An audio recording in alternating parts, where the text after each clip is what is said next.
छौरी के फेरा में परजोनी भाई हो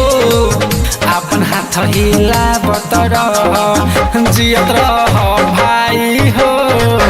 अपन हाथ हिलावत रह जियत रह भाई हो अपन हाथ हिलावत रह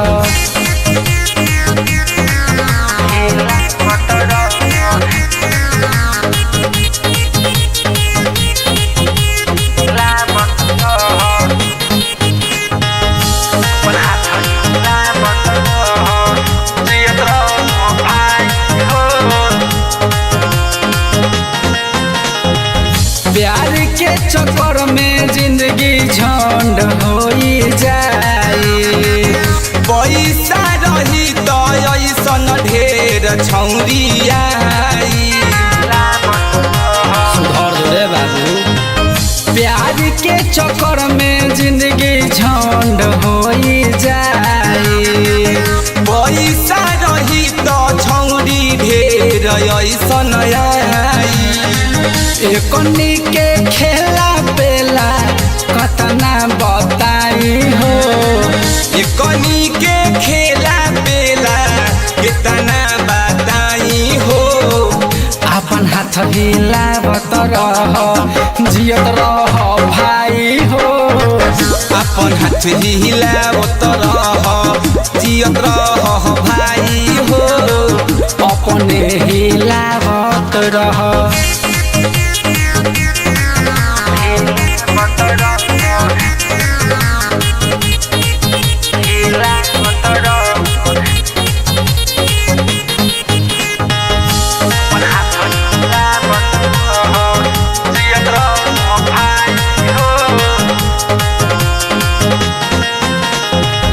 राजू रंगीला भाई दुखवा गा के बताए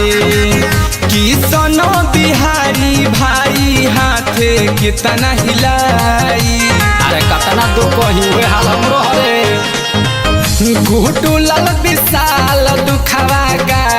के बताए राजू रंगीला अपना हाथ कितना हिलाई अभियो सुधर जा लोग हाथ जोड़ बताई हो अभियो सुधर जा लोग हाथ जोड़ बताई हो अपने हिलावत रह आजियत रह मोर भाई हो अपन हाथ हिलावत रह जियत रह भाई हो अपने हिलावत रह कौनो के फेरा में नहीं खे जाए के सही बात कहत रे ब्यास।